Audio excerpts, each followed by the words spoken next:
ခေါင်းထဲမှာအမိုက်တွေထက်အဲ့ဒီအမိုက်တွေနဲ့ပူလောင်နေတယ်ဆိုလို့ရှိရင်ခေါင်းအေးမထားနိုင်တော့ခေါင်းအေးထားဆိုအပူတွေအတွေးမတွေးနဲ့အရှုပ်တွေမထက်နဲ့မြူနီစပယ်အမိုက်ပုံကြီးမဖြစ်စေနဲ့ကိုယ်အုံနောက်ထဲမှာကြည်လင်အေးမြပြီးတော့တန်မိုးရှိတဲ့အရာတွေသာခေါင်းနဲ့ထက်အလို့မို့ဆိုရင်အမိုက်ပုံကြီးဖြစ်သွားလိမ့်မယ်အဲ့ဒါတွေမထက်နဲ့ဝုန်းကိုတော့ချောင်းချောင်းထားခြေထောက်ကိုတော့နှွေးလေးထားလို့ပြောချတယ်ပေါ့နော်ခြေထောက်နှွေးခေါင်းအေးဝန်းချောင်းချောင်းလူဘဝမှာတော့အဲ့ဒါជីវတုတ်တဲ့ခြင်းအကြောင်းတွေပဲကျမ်းမာပြီးတော့ជីវတုတ်တဲ့အကြောင်းအဲ့ဒါကြောင့်ဘဝမှာ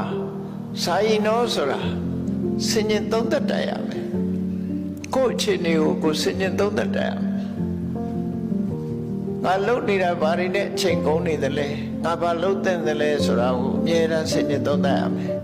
ဒီတဲ့အစင်းမြင်လို့နိဗ္ဗာန်ရချင်တယ်ဆိုလို့ရှိရင်တော့ဘယ်ရာမှမမြဲဘူးဆိုတာကိုသိရ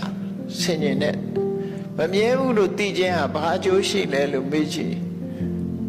တွေ့တာမှုတွေကိုလျှော့ချလို့ရတာဒုတိယတွေ့တာမှုဆွဲမဲ့မှုတွေအပေါ်မှာတွေ့တာမှုဆွဲမဲ့မှုကိုအကြောင်းပြုပြီးတော့တွေ့တာတဲ့အရာအတွက်လှုပ်ချင်လှုပ်မိသွားတယ်